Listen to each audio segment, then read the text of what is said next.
Welcome to LDS Unmarried Life, a podcast for single members of the Church of Jesus Christ of Latter-day Saints who find themselves single either because they're widowed, divorced, or not yet married. There is no affiliation with the church.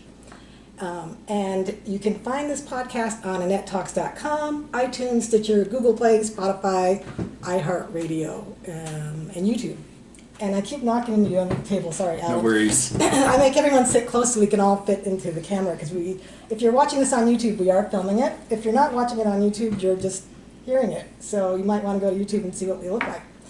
So for my regular listeners, you probably know by now I'm getting ready to phase out this podcast and start my second podcast, which is going to be not geared towards just being single in the church. It's going to be about a lot of other things. So if you have something you want me to talk about, let me know right now. You can email me at Annette@AnnetteTalks.com or find me on Facebook at Annette Talks and let me know what you want to hear. All right, so today I'm really excited because I've been trying to find widowed people for a long time. And I've been, well, I should say a year. I've been running this podcast for a year as of next month. And I've had mostly divorced or not yet married. And this morning I had a few millennials, a couple 29-year-old ladies that were actually divorced, so it was an interesting episode. But I've been wanting to talk to widowed folks because your experience is so much different than ours, especially those of us that are divorced. I mean, they're both, you lose your spouse, but in totally different ways and totally different consequences. And so those of us that are divorced are always kind of curious about what you all have been through, and especially like when we're interacting with you, I think maybe a lot of us feel like we don't want to step on toes or offend anybody or anything, but we're curious about what you've been through and how it affects your life and your dating situation and going forward, whether you want to marry again and how that, the thoughts that go with that. So before we dive in, we need to introduce ourselves. I am Annette Bybee. I'm 51. I've been divorced for 4 years. I have 3 girls, ages 11, 10, and 8. And let's see, I just watched Downton Abbey last night, and it was really good. And I've been watching Call the Midwife. And so I've got like a British accent going, in the back of my mind all the time right now. And so I'm thoroughly immersed in British shows right now. Anyway, I love it. All right, mate, or... Let's see. So I'm Alan Pack. I am 53. I have been widowed for about a year and 3 months. And let's see. I have 5 kids.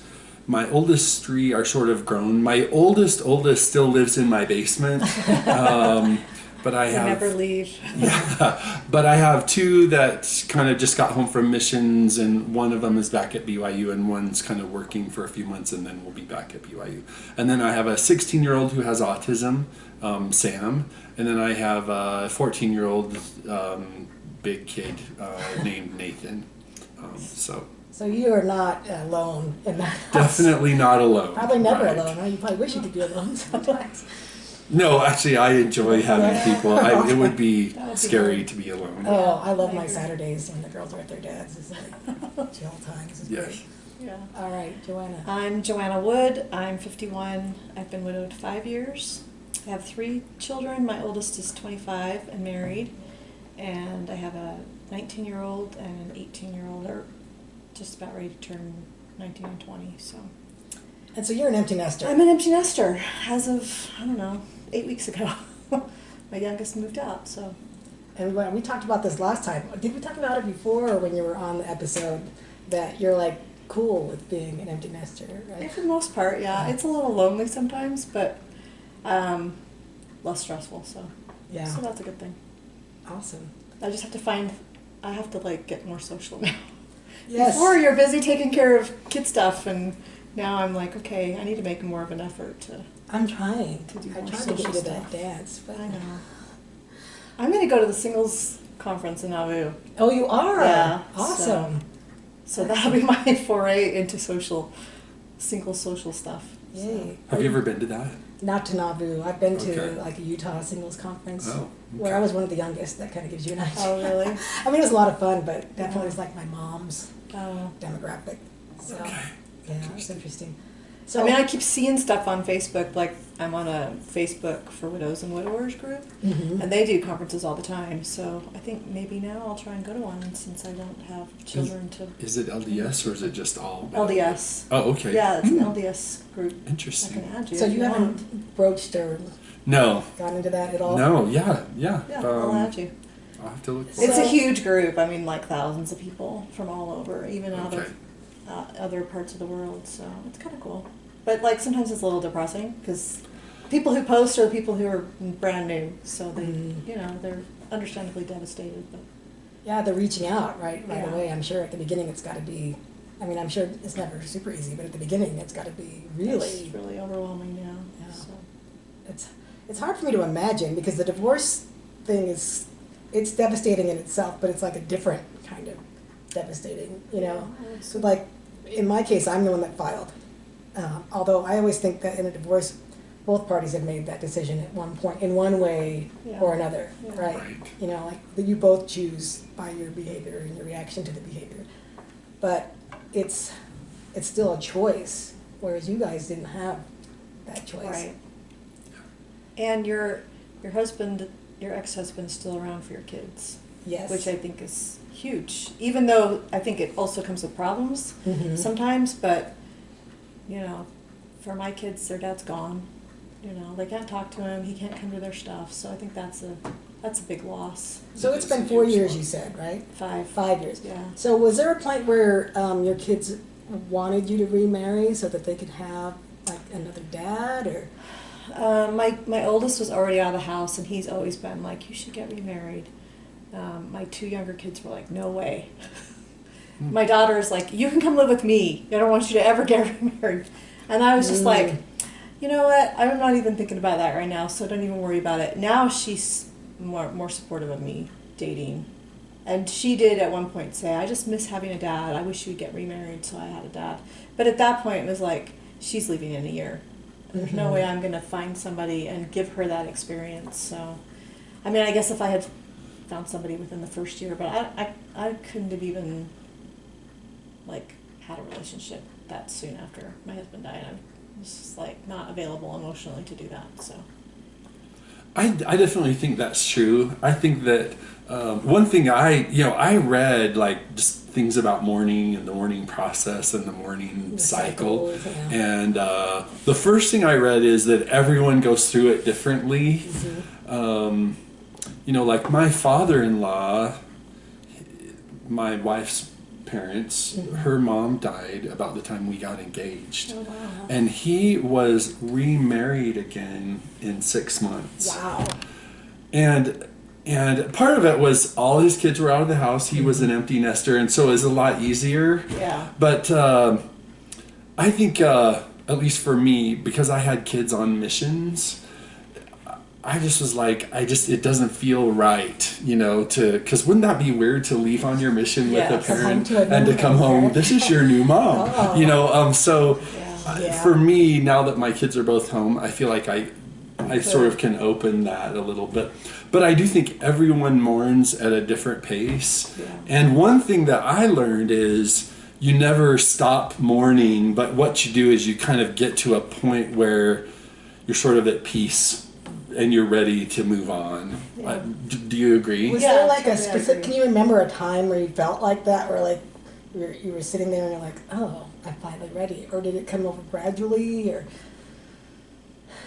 I mean, I kind of was like, my youngest is a girl, so I was really kind of reluctant to even date, having a teenage girl in my house. Yeah. And I thought, I've got 5 years until she's graduated from high school, and I wasn't even really ready to do anything the first couple of years. And then my middle son, who has the mental health issues, has been a huge drama in our family. Also, not in a place to be able to have a relationship and deal with all of that drama. So I just kind of like, if I meet somebody, great, but I'm not going to go pursue anything Right. at this point. Now I feel like I have space to So maybe try and date or be social. Okay, so since we're talking about you dating now, and that brings us to remember I did some research since we started talking, because I had a a listener reach out to me at one point and said he wanted me to talk to widows because he has a lot of young widow friends, and they say they have a really hard time getting men to date them because they can't be sealed I have heard that. to the widows. And so I started doing some research, and I pigeonholed one of the bishopric members of my ward, and he looked in the handbook and sent me some parts from it, and I talked to you a little bit more, and I've talked to a few other people. And so it sounds to me like if a widow wants to be sealed to a second husband, she has two options. Well, one, and this is something that my divorced friend reminded me about, and I know this doesn't apply to you two, but there could be someone whose spouse died and they don't want to be sealed to that person anymore. Maybe it was not a good marriage. Ask anyone that's ever been divorced. I don't want to be, again, I want to say this the right way. Ask anyone that's divorced, and if they're being honest with you, they'll say that at some point during the marriage or during the divorce process, they wish their spouse would die, because then it would be so much easier to deal with than going through, Yeah. you know. And I'm, you know where I'm coming from. I'm not making light at all of what you're, but say if I, you know, somewhere in my marriage when things were horrible, and they were through most of it, he had passed away, and then I had moved on and found someone else to marry, I would have taken one of those options, which is to have my sealing to him canceled. Right. Which I didn't even know you could do until I just looked into it recently. Yeah. And so then I would be canceled to him and then just sealed to the next husband. Right. And then the other option is that if you want to be sealed and you don't want your sealing canceled to your first husband, is that when you and your second husband both pass on, your families can have you sealed to each other posthumously. Right. And then I guess you make the decision in the next life. Yeah. So I thought that was really interesting. Have you spent much time thinking about that, or? My personal feeling is like, practically speaking, it doesn't affect your marriage on the earth. It does, I mean, to some extent, right? Because it makes you more committed to a marriage. But like practically speaking, if you're sealed or you're not sealed, you still have to do a marriage. You still have to work at a marriage and have a relationship. Mm-hmm. And I just feel like it's all going to work out. Heavenly Father's not going to stick us with people we don't want to be with, you know? So I would say to men who are worried about dating widows who are sealed, it's like, the scriptures talk about taking care of the widows and the orphans, so like step up. If you fall in love with somebody who's been sealed, trust that God will take care of you for doing what you should do, which is Right. to love people and take care of somebody. And if you marry a widow, like double points, right? Because you're taking care of somebody who's widowed. There you go. I don't know. What do you think? It's not such a big deal, I guess, for men, because you can be sealed. You can to be sealed people. again. But with you, of Yeah. course, then if you're sealed the second time, then you got two Yeah, wives. it's not. In the next It's like, life, great, that, I'm a uh-oh, this is polygamist. like meeting. Well, you know, I think Yeah. about like Elder Oaks, right? Because he's sealed Yeah. the second Yeah. time, right? And President And Nelson. President Nelson. Yes, and Yeah. but I bring up Oaks because I guess President Oaks, because a few times he said, and maybe I'm reading too much into this, Yeah. but a few times in his talks he said, the companion of my life, or my eternal companion, or something, some phrase like that, referring to his second wife, that almost made me feel like he's saying, this is who I'm going to be with. And I thought, is that something he knows, or something he's decided, or is it just his way of letting her know that he's committed? I don't know. It's kind of an interesting Yeah. thing. Oh. Yeah, because President Nelson was married to his wife for... Well, and interestingly enough, Elder Tom Perry, he's had two wives, and when you look at how much time he spent with the two wives, I mean, he spent like 30 or 40 years with his second wife, Right. as well as his first wife. So I think we don't know enough really Right, to and understand then you what can't it's going say to be just like. because, she had X number of years left. Right. Well, she's got more years than this, so she's got Yeah. me beat out, or I've got her beat out. Like, I know, I hate to even go there because... But we don't know what life is going to be like after this Right. life. So it's kind of hard to say, well, here on the earth I wouldn't want to have X, Y, or Z, but it might be completely different. So That's a Yeah, good I point. completely agree. So I was gonna say my father-in-law remarried, and we were like, that is way too soon. How could you? You're giving up on, you know what I mean? Yeah. And several of the daughters were like, very upset. I don't care who she is, I'll hate her forever, sort of thing. No, and they actually now all get along really well. But his wife, his second wife, is like, even though I never knew her, I feel like we will be really good sisters and friends. And she'll be like, thank you so much for taking care of Richard when Yeah. I couldn't be there, you know. And so I think I agree. I think don't think of things in terms of earth. So much of marriage is a very earthly, you know, Yeah. live together, eat together sort of relationship that won't be the same in heaven. And so it's we shouldn't think of it with our small minds, I guess. It's hard not to. Yeah, I agree. But I some of us agree. like me, I tend to overthink everything. Yeah. But so I didn't know, you know, how you two thought in terms of that. Well, okay, then that brings me to the other issue that I have never dated a widower, and I don't know any men. Well, I think I might have one friend that went out with a widow before, but when us divorced folks talk, because when we date other divorced people, we know what we're getting into, and it's Right. usually very difficult, which is why I wrote the book, because there are so many things that you have to deal with, you know, because Yeah. you've got kids from, I mean, some are similar as dating a widowed person, because you've got kids to mesh, but you also have an ex, and there's financial obligations, and there might be, you know, kids are shuffling back and forth, and all sorts of things that you have to try and somehow, you know, fit together.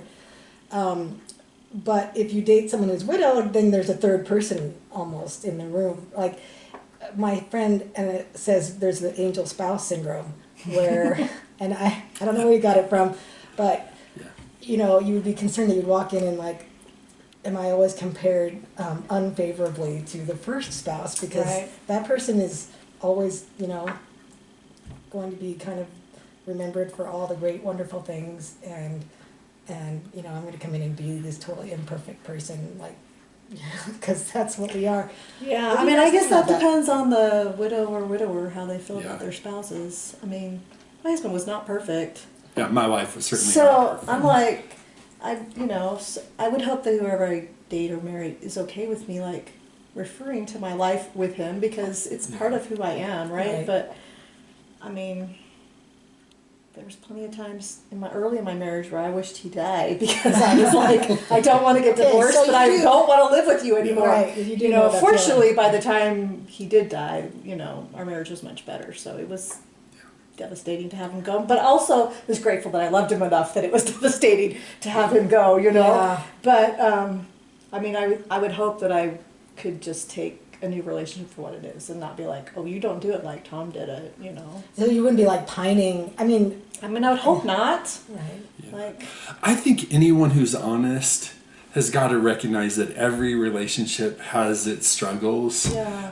You know, I think every married person has sometimes thought, ugh, I hate that about you. Yes. You know, so I think everyone's a package, right? And I think that a smart widow person would say, I just love this person for who they are, and take the basket of Yeah. good and bad and try to love and mentor and improve, you know, And not what try I to can. be like reproducing something that you had before. Right. You know, I mean, I think that's the Yeah. benefit of having been widowed for so long. It's like it's hard to remember what the day-to-day life was like with Tom. So I think that'll be a blessing. 'Cause So you I don't won't think you've be- idealized him at this point, where No. everything's good? Because I know sometimes we tend to do that. I mean, sometimes I'll do that on purpose with Right. something, because I do not want the pain, right? Like Yeah. when I think back into my marriage, I honestly don't think about it very much. And I don't allow myself to bring up specifics, because when I do, it's like a deep dive back into difficult places. Yeah. So I don't think, but he's certainly not idealized. But I could see where it might be tempting, especially when you're really mourning, because you're still fairly new, right? To go back and like really focus on all the really good times to help you feel better. And so I just wonder if is there a tendency to idealize her at all and think everything was just so great? Not with me. No? Okay. I wouldn't say that. You know, I mean, it's not totally on topic, but you know, one thing I would say to people is don't be afraid to just talk about it with people, because somebody who's still grieving shouldn't probably not be at a single, you know, who's still hard grieving should probably not be at a singles event. And if they can't handle talk, you know, one thing I read is if you can't handle talking about the person, you're not ready to be out there. Yeah. You know, if you still cry when it comes up, then don't be out at a singles event, because that's not fair to other people. Right.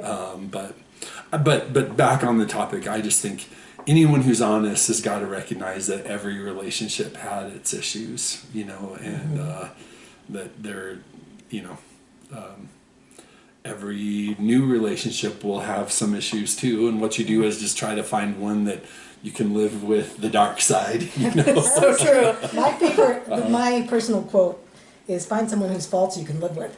Because Yeah. we all have them. Right. So it's like, if you find someone whose faults, oh, those faults mesh really nicely with my faults. Yeah. You know? Like, Yeah. Or I can live with that stuff. That doesn't bother me too much. right. You know. Whereas other things would make you crazy. Right. So you don't want to be with someone with those things. Interesting. So, so we talked about this before we started recording, but share with us how you each lost your spouses. My husband died of cardiac arrest suddenly, just before his 49th birthday. I was actually out of town taking my oldest son to college, and my daughter called me and said, "Dad won't wake up." So I was an hour west of Grand Junction driving home. So you weren't even there. Oh my with him. gosh. That's terrible. Yeah, I drove home by myself for 6 hours. Oh my gosh. It was awful. I I mean, it can't was very imagine. traumatic. Every time I made that drive for like 3 years, Oh, I would just gosh. cry. So, yeah, 6 hours of, yeah, I'm, shock. yeah. I mean, I called. I'm amazed you could drive it, actually. Well, Yeah. for a while I was in shock, but I'm like, I don't get home. I have kids, and there's nobody there. I mean, there was. My brothers came and took my kids and stuff, but I hit rifle and like kind of had a breakdown. I got off the road and sat in the parking lot and sobbed and called my mom, and she's like, "We're on our way. We'll come and get you." And I was just like, I can't sit here, so I got back on the road. Wow. Yeah, Yeah, that's hideous. it was kind of hideous. It must have Yes. been really hard for your daughter too. I always Yes. imagine the person who finds Yes. the dead person. I just think, oh my gosh, that I is know. just a memory that you never erase. No, and I think know? for a long time she was 13. Her brother was there, but he was pretty oblivious to what was going on. Yeah. But I think at first she didn't realize he was dead because he was diabetic. So she thought that he was just having a reaction, you know, and we couldn't get anybody. I mean, I told her, you know, I tried to call around at the neighborhood to have somebody come and check, and we couldn't get in hold of anybody. So I told her to call 911, and so I'm on the phone, and she's calling on the other phone, and then the paramedics come on, and they're like, "He's been gone for a while." Oh, So, yeah, so there was no like resuscitation or anything, and she wasn't in the room. My brother had come over, and my brother was the one that told my kids that he had passed away. But, you know, yeah, I wasn't there. And when I got home, he was gone. They had already taken his body. Oh, gosh. So I came like a home, hole. and my brothers and their wives had come to the house, and they had like cleaned everything, and they'd, you know, like they'd done all the laundry and stuff. Like I didn't even have shirts or stuff that like smelled like him. They cleaned Oh. everything. I was like, Oh. That's too yeah, bad. that was a little hard, you know, to Yeah. come home and like, yeah, it was weird. So. It's like he's there, and then he just wasn't. Yeah, yeah, and I can't share that experience with my daughter because I wasn't there with her, you know. And then she has pretty much refused to talk with professional help about it. She just doesn't want to go there. It's painful. So, but she feels guilty. Like she should have checked on him, you know. Oh, she couldn't have done anything. No, you can't. That's the thing, you know. Afterwards, I was doing some research, and like people who have cardiac arrest, they like unless they're in a hospital, their chances of survival are like really, really low. Because even in a hospital, they're pretty low because you're trying to get that electrical impulse to restart, and it's not like having a heart attack where you can just keep the blood flowing and then the heart will, you know. So, but that doesn't. I don't think that you can know that intellectually and not feel it, right? And I Right. think that for her, that's what she's dealing with. So. Wow. Yeah. So, and I had a weird reaction because I think a lot of people that I've talked to, like, they don't want to be in the same room, can't sleep in the bed, you know, like, Oh, for me, right. that was like, oh, this is where we were always together. This is very comforting to be here in this room, in this bed, you know, in this house.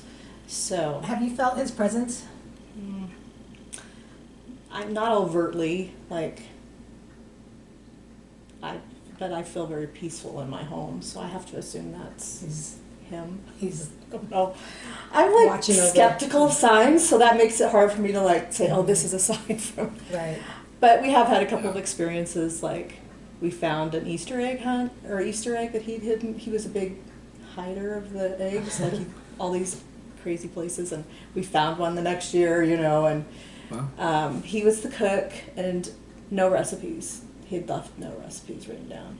And I was talking to a neighbor about not quite a year after he died, and I was telling her, it sucks because I can't even reproduce his food, right? Mhm. And she's like, I think I have his rice and beans recipe, which was like a signature dish that he made all the time.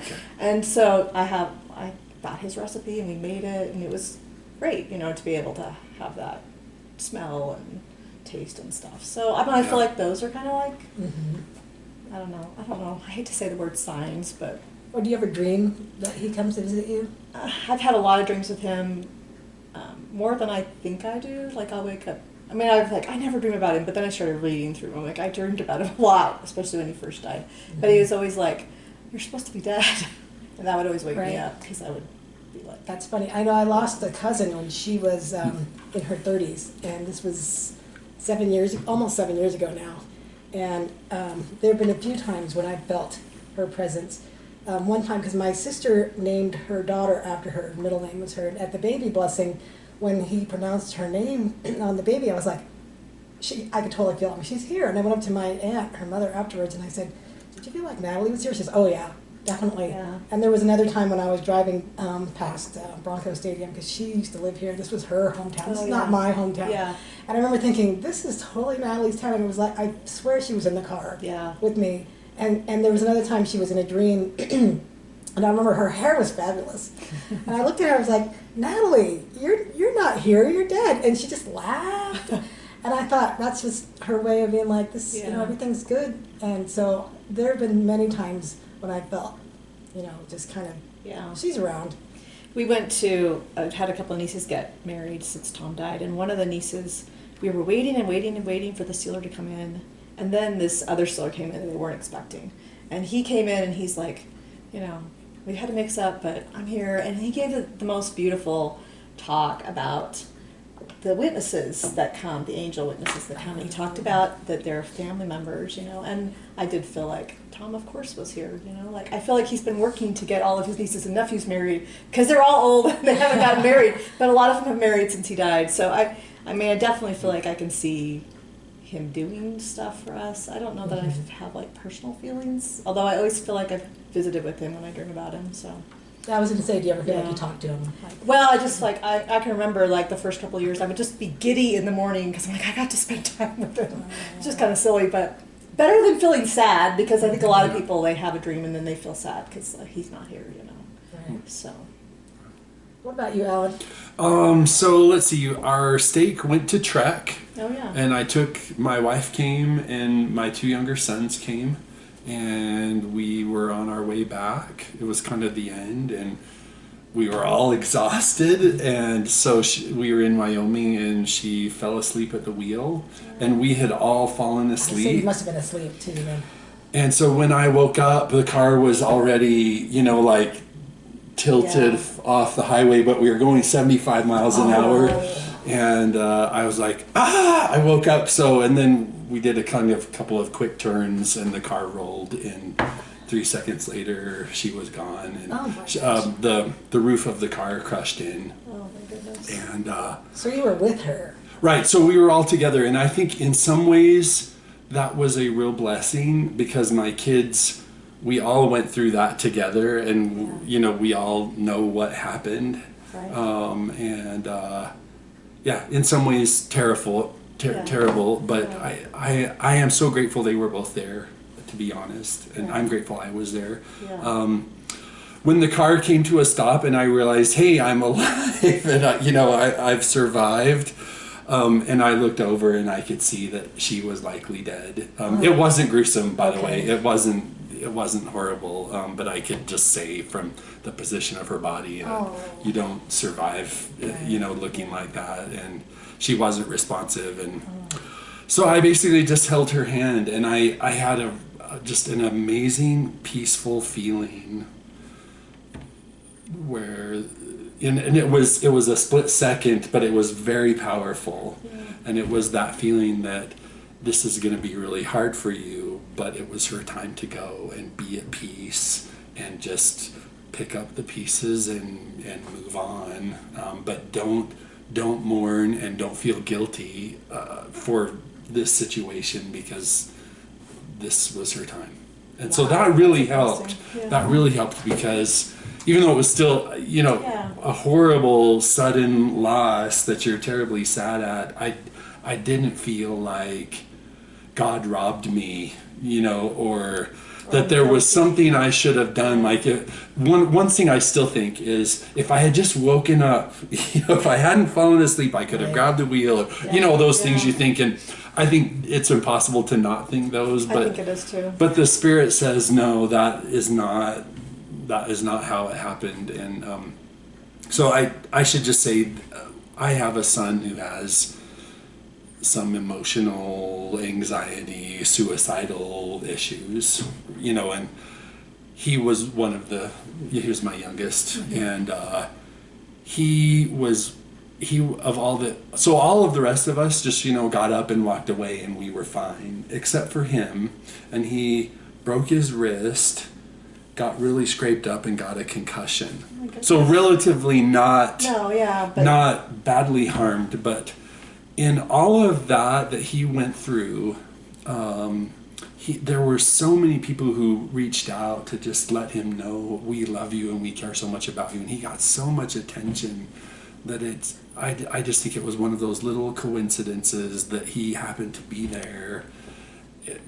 It was a way for him to get close enough to death to realize how awful it is, and to realize how many people care about me. Yeah. And so even though obviously you'd never choose to go through that, Right. When I sit back and think about it, I think, wow, that was orchestrated in such a way that he came out of it much stronger. Yeah. And so anyway, there are blessings. So there are. I felt like that with my husband dying, because, Andrew was getting to a point where we couldn't manage him very well, and then my husband passed away, and I really couldn't manage him on my own. But because my husband passed away, there was life insurance money to send him to a facility that we could have never done when Tom was alive. So, mixed blessings, right? Yeah. So you both feel like you were kind of taken care of? Yes. I think, God, He doesn't always stop things from happening, but He uses them to make things good happen, right? Maybe they would have happened a different way, but He doesn't leave you alone with negative stuff, so. Right. Yeah, one important thing that I think is different in a divorce is, typically in a divorce, that's really financially hard on both of those people. Mm-hmm. But in the situation of a death, if there is life insurance, there is not a financial hardship dimension, which makes it a lot easier. Right. Although every once in a while you do hear about those people who don't have, who are doing like GoFundMe, and it's like, oh my gosh, why didn't they do at least a little life insurance? So if anyone's out there and you have kids and you don't have life insurance, please get some. Yeah, I knew of and no one paid me to say that, by the way. Right. I knew a guy that 5 or 6 years ago, I heard about his passing on Facebook, and he had 5 kids, and I think his wife was pregnant and no life insurance, and died suddenly in a car accident, like a rollover kind of thing on a long trip. And I just thought, oh man, I know, that's so terrible. When my husband died, the only thing that changed in our life for the first year was that he wasn't there. I didn't have to go to work. I didn't, people brought us in meals, so we replaced the fact that he wasn't cooking. I mean, really, apart from him being gone, everything else stayed the same. I think that was really helpful. I can't even imagine having to go work full time or sell a house or all those kinds of things when you're in the middle of grieving. So. Right. Yeah, that would just add a deep pile of problems on top. Yeah, so. For sure.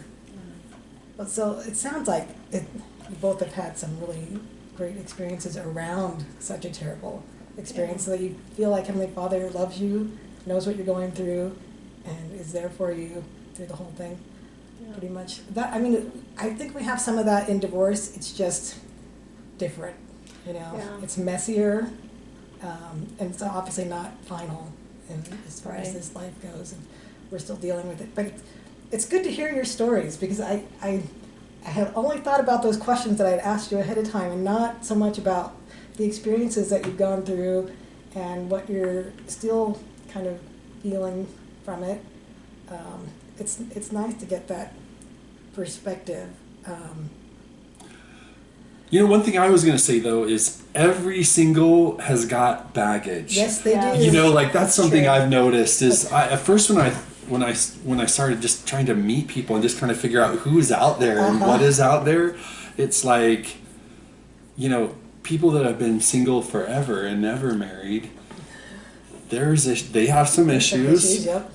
People that have been divorced have, kind of similar issues. And one thing that's interesting, I don't know how it is for you, but whenever people meet me, they're always like, so how did you get divorced? Yeah. Because there's just the assumption that everyone is divorced. Yeah. And then people who have gone through a widow, lost a spouse, same thing. There's baggage. Yeah, So you just different baggage. it's different. Well, and Yeah. just because you lose your spouse doesn't mean you had a great marriage. So, there's the wide spectrum of people who they're glad their spouse is gone to where they're totally devastated because it was their whole life. And so, it's not just the same with divorces too, right? Some divorces are messier than others. So, Yeah, no, and just from being alive, we all have issues, Yeah. right? So they're just different. But yeah, it's definitely the single scene is really difficult, a difficult scene, which is one of the reasons why I've been doing this podcast, because everyone wants to feel heard and understood, and we all need help. We all need to know that we're in a community. yeah. But it's definitely a difficult. I think it's just hard to be alone. It is. I mean, and I have friends that have never married, and I think they've done this for their whole lives. Why is it so hard for me? But I think if you have lived with somebody and then you live alone again, you're just like, you just don't realize how many things you did together and supported each other, and that relationship that you don't duplicate in any other way. So Yeah, it's a partnership that you don't have anymore. You don't, Yeah. and you can have great friends and you can have great family, but it doesn't duplicate that unique experience. And I think if you don't have it, you miss it. If you've never had it, you still miss it because we're wired to want to have that. So Yep. Yeah. So we're all out there kind of looking. So do you both have interest in remarrying? I'd like to. Yeah. Yeah. My wife and I used to say, hey, if I died, please remarry and please be happy and go on with your life. Well, yeah, mine too. Because my husband was a diabetic, so he was always like, "I'm going to die young," and I'm like, "You're not going to die young." Yeah. Don't say that. And of course, he's smarter than I am. So, but yeah, totally like. So did your wife ever say anything about not living a long life at any point that you can remember? Mm-mm. Like I always wonder if people have that kind of idea, like at some My point. husband was just kind of pessimistic about stuff like that. So. Generally. I many times had a prompting that I would outlive my wife. Really? And it's just those weird things you think about and Yeah. you're like, whatever, you Right. don't even think about it. But when I look back on my life and things, I think, oh boy, I think the spirit was just kind of, Preparing hey, you. get ready, Wow. Yeah, I had a whole plan for when my husband died because Really? yeah, I'm like, he's diabetic, he might die. I should have a plan. So I didn't follow any of that plan, but I had it. Okay. So, That's yeah, interesting. Yeah. No, because I feel like I'm going to live way longer than I probably want to. Yeah, But, me too. I often wonder, like when my cousin passed away, Yeah. she was in her mid-30s, like I said, and when she told us she was diagnosed with cancer, and she was gone in 6 weeks. Oh, Like, wow. I mean, so fast. I, to this day, regret not going out to visit her. 'Cause my sister, who was her age, we had all been roommates when I was in law school, and so we were really tight. Like, she was more like a sister to me than a cousin.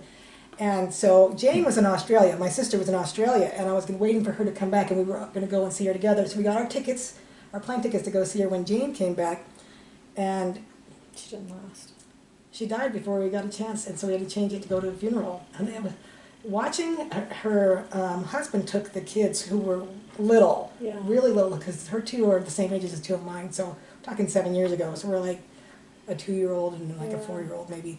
Go in, and he took them in to see her at the viewing, and they're like, "Bye, Mom," and I'm like, "Oh my gosh, this is so hideous.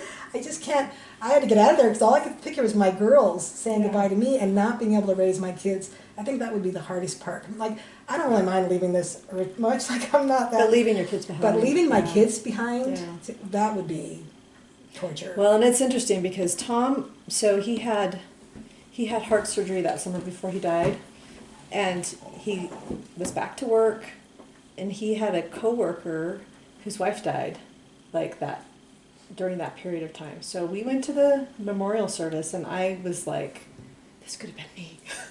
Because you just had this, I mean, it was, he went in for like an angiogram, and then they're like, you need surgery. And so they took him down to Porter Hospital and did the surgery. So it was kind of emergency surgery, but, you know. And so I just remember thinking, I dodged a bullet, and then he died like 4 weeks later. Oh my God. But I just remember I remember those feelings of just feeling like, what would I do, you know? So I do feel like I was a little bit prepared for it, you know, because I had those experiences. And because he had the surgery, we like talked about it, because we were like, what if you don't come out of the surgery? So we had kind of a goodbye moment a little bit. So I think that also was really a blessing. What a blessing. Yeah. That's the one thing I regret is like, you didn't get to say goodbye. Yeah, you just don't get to say goodbye. You know? Although you did get to sit and hold her hand, which I would have liked to have done. Yeah. So. Yeah. But yeah. So have you had any experiences where you felt like she was coming to visit or near? Yeah, there have been times, I think, at kind of family gatherings and kind of important family events. So, you know, when they changed the ages for priesthood at the beginning of this year, so both my two youngest sons, one got ordained a priest and one got ordained a teacher. Yeah.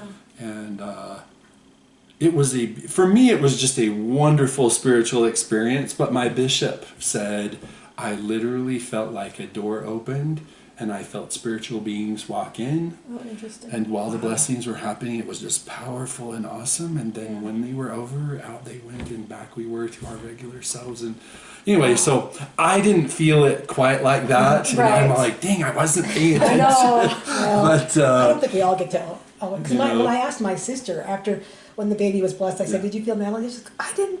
Gosh, I didn't get to feel that." And so I think we all get different manifestations at different times for whatever Well, and reason. I feel like just knowing about it, even if I don't feel it, is comforting. You know, like I just went to a nephew's baby blessing, and I was looking at all of the, you know, all of Tom's brothers and his nephews. I mean, it was a huge circle because they have so much. And I just was like, he's here, he's standing there in that circle with them. Like, I didn't feel it, but like I knew it, you know? Yeah, it only makes like, sense. He's here with all of his family. Yeah. So I think that's the blessing of having the gospel, I think. Because we know that life is going to go on, you know? It's a little tricky to think about dating and remarrying, because I'm like, I have this relationship that I want to hang on to, but I also don't want to be alone for 30 years. Like, how am I going to negotiate that? I'm sure once it happens, it will be fine, but... Well, that's what I was wondering, too, is was there ever a time where either one of you just said, I'm just going to wait until the next life and be with him and be with her? No. No, yeah, it's just... It feels too lonely. It's way too long. It's a long time. Because, you know, at some point, you know, your kids will go out, and even though I think my autistic son will probably still be close by, I imagine at some point he isn't going to want to be having me taking care of him, you know. And yeah, that's a long time to be lonely, you know. And even like just since my daughter moved out, I'm like, oh, what am I going to do tonight? And what am I going to do tomorrow night? What am I going to do the night after that? You know, it's a little lonely. So yeah, I don't want to spend the next 30, and I probably will live for 30 years because all of my family lives a really long time. Yeah. So I'm sure it will be fine. You just have to. You know, when you fall in love, then I think it's easier, right? You know, it's like when you're thinking about it, it feels weird, but I think when you start having those feelings of being in love with somebody, then I think it's easy. So I hope. Everybody says it's... One thing I think is just, you know, when you have a baby, you absolutely love that baby. And when you have a second baby, it's not like you now love each one half. You just, the love increases. And I think it's got to be that same way in a second marriage, that you just, there's all that love. And it's not like you, just because there's this love doesn't mean there can't be this one too. Yeah, I agree. Oh, that's a good analogy. Yeah. But I do wonder, you know, you hear those stories of like, you know, the husband had a picture of his old wife on and so she put a picture of her husband, and there was a picture war in the house. It's like, I don't know how I'll deal with that. Yeah, because if you bring a new wife and you've got your you have to be respectful. And it's all it's steady. She doesn't want to come in there and like take it down, but on the other hand, it's a little weird to come in and be like, I know. Yeah. Oh, hi. I mean, I feel like having adopted children, I feel like it's easier for me to imagine like blending families, you know, like my kids knew their parents because they went into foster care, so like they have memories with their biological parents, and we have contact with grandparents on one side, and so like we've just kind of, I just like, you know, you can never have too many people who love you, Right. and I hopefully, you know, that I can negotiate that in a way where we can all feel like we're respectful of the life that we had before, and we're building a new life together too, but we don't have to like get rid of everything that happened No, I'm before. thinking about the pictures on the wall. And maybe, you know, Yeah. you could always just Photoshop the next woman in next to you. No. Oh my goodness! So it's me and two people. Yes. Yeah, that would be great. Oh my It's gosh, just that so is funny weird to because think about. I have I have a good friend, and I told him he's like a brother to me. He's like, oh, I haven't just been friend zoned, I've been family zoned, right? I said, no, it's really a good thing. And so anyway, I talked to him after the breakup of my relationship last week, and he's in a relationship with a lady who's a lot like me, actually. Yeah. And so, jokingly, hopefully, he says, well, you know, you could just become a second wife if I marry Allison. And I'm like, oh, that's such a fabulous offer. Yeah, no kidding. Thank you. That's what I want to do. Yeah. But actually it made me laugh, which was a good thing at the Yeah. time. But I was like, I know. but I was, you know, you could just do a second picture. I know you don't have to Photoshop, but Yeah. I know you always just think about how you're going to handle the family. Well, the first family picture we did without Tom, I'm like, this feels so weird to put this up on the wall, you know, and take down the one with him in there. But I'm just like, this is my reality now. Like, he's not here anymore. We have pictures of him on the wall, but we have a family picture without him because Why not have both? he's not Yeah, here now. Right. So Well, you know, it is, and actually with divorced situation, you have the same, like, my daughter still has a picture, my wedding picture up in her room, so whenever I go in to talk to them, I'm like, oh. yeah. When we get together for my youngest birthday every year, we do it at Casa Bonita, and it's in December, because it's a Christmas, she's a Christmas baby, and so my ex and his new wife show up, and I take a picture of those two with the girls, and then Yeah. they take a picture of me and the girls, and we just each Yeah. do our own family Yeah. pictures. So it is what it is, and you kind of have to have fun with it. Yeah. Maybe Yeah. not photoshopping.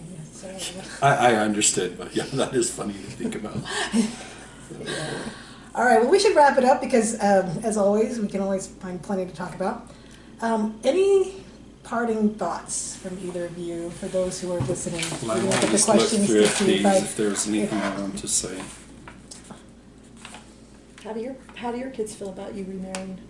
That's a good You know, question. my sons are like, Dad, I need a new mom. So they Go are. get one. And these are Yeah. the 14 and 16 year Yeah, olds? they are. Nice. I'm And I'm surprised. like, I just be cautious about that because every mom is going to have her own Yes. things, and so you just, you know, be careful what you wish for. But It's like my yeah, son who's like, yes, I can't wait for you to adopt kids. I want a playmate. And I'm like, Oh, I know. You know, oh, you poor kid. I told my daughter, I was like, well, because she knew I broke up with my last boyfriend, and she's like, I said, well, you know, my unicorn doesn't have any kids at home, because I've always said I'm looking for a unicorn. He's got to have all these things right. I mean, okay. whatever. But I say he doesn't have any kids at home, and she's like, but I want playmates. I'm like, oh, Yeah. okay. So I've got to go find someone with a daughter. your age. Kids, yeah. yeah. My youngest son wants a 12-year-old baby sister. Yeah, so it's like. Okay. It's like, well, yeah, you Yeah. just never know. Really I'm like, find she'll be people. in your room, she'll play with your Yeah. stuff. You'll Or only she's- like it at the or beginning. she's like I have an 11-year-old daughter, Oh, yeah. and so it's pretty close, but she is a handful. So yeah, be careful what you're wishing for. Right. Yeah. But yeah, I just think, you know, you don't say this is a replacement for, you just say this is a person who's here to help and won't be the exact mom that you hoped for, but But will, she'll fill some of those roles. she'll help fill that you know, Yeah. things that we need. Yeah. So But Well, it'll be a I'm- new relationship. It won't be the Right. same one you have with your mom. It'll be something different. Well, you know, we'll take a few more minutes since that came up now, because with divorced steps coming in, I think maybe this is the same for widow, because you're bringing someone new in. But if I marry someone, I want him to be their friend, right, until he gains their trust, and not come in and try and be a father figure, because you can't Yeah, just you bring have a someone and be dad. like, Here's your stepdad, start listening, you know? Yeah. And so I think like you bring a wife in or you bring a husband, well, you don't have kids at home, so it doesn't really matter, but when they come around, this is someone that's coming along to be their friend. And then maybe give advice, you know, like, and eventually gain trust and become more. Right. But not try and come in and sort of force themselves into that role. There was actually an article in the Ensign, and I linked to it in my book, but I think it was called 1 + 1 = 1, something like that. That's about blending families. And they talked about that when the new spouse comes in. Don't try and be a parent off the bat, you know. Yeah. And so, You know, you don't have a relationship with those children. It's kind of hard to be able to step in and say, okay, I'm not going to tell you what to do. right. And I wouldn't want that for No. them. I wouldn't bring someone in that's not going to be like total, you know. Well, good. and I think that person could really end up being hated Yes. if they, you know, and so yeah, my plan is you just be the kind, nice, supportive Right, person, right. and let me be the kind heavy, of yeah. heavy parent. Yeah. Parent, And yeah. and if you don't like the way I'm doing it, tell me privately Yes, that, hey, you exactly. know, if I were you, you might, you know, or you're not thinking about, Right. but don't in public and don't get with involved the in it. child. Right. Don't. I say, yeah, like for me, because like, you know, Yeah. when things are, when like Abby's freaking out because she's a very anxious child. And my job is to sit there and be calm and get her through that. And so like if I was married and the guy was there, my goal for him is to just kind of sit there and be there. But after it's over, after the storm is over, we go to the next room and he gives me a hug and he's like, you got through that. As Yeah. opposed to trying to get in there and like, you know, Stop it or right, or fix it. discipline or any of that. No, just like back me up, but not in the same room like I'm here to, you know. Yeah. No. Let me discipline and then Yeah. just be there to support me, you know, to support me and get me through it like after Yeah. it's over kind Yeah. of thing. I So agree. it sounds like you guys are on the same page with that as far as I think so. Sounds Yeah. like it. I think you have to. I don't know how you do another way I because don't either. Well, not without causing a Well, bunch of and it's not very turmoil. respectful to your children. No. They're already. Because they don't ask for that. No, well, their maybe life- yours are. Well, they don't. but like your kids didn't ask for a divorce, they didn't ask for their parent to die, you know, they didn't ask for their lives to be uprooted, and I think you have to be respectful. Try to mitigate some of that a little bit. I mean, you're not spoiling them, but you don't have to. You shouldn't take your wants and needs over theirs, I think. Right. All right, good. Now we're officially going to wrap it up. Okay. This has been a really good discussion. Actually, there's a lot of time when I forgot we were recording, which has never happened before. Oh. So, thank you both for participating and sharing your experiences. And if anybody out there wanted to get a hold of either one of you, are you on Facebook or? I'm on Facebook. I'm on Facebook too. And But I haven't done the singles thing yet. And I I need will- to. I need to have you help me do a profile. Oh, let's see. I'm on LDS Planet, Oh, good for you. are. and I'm All on right. LDS Singles. All right. But boy, those are complicated. Let Are me they? just say, LDS Planet. I don't know what's going on, but it's like you just get random stuff sometimes. Oh, yeah. It's like I get Utah guys all the time. I'm like, why? Did a real person send this, or is this just someone turning the dials in Yeah. the software? So I always worry about that, but Yeah. it Right. is Well, interesting. You'll have a little exposure on the podcast, so Okay. you never know. I helped somebody else get together. That's another story. Ooh. But all right, so thank you both again, Thanks for having us. and I will link to you. I'm going to include our pictures in the podcast for those that aren't watching the video, and if they want to get a hold of you, they can find you on Facebook, or they can drop me a line and I can pass it on. That works. All right. So again, you can find this podcast on AnnetteTalks.com, iTunes, Stitcher, Google Play, Spotify, iHeartRadio, YouTube. And thank you for listening to LDS Unmarried Life, where LDS singles gather.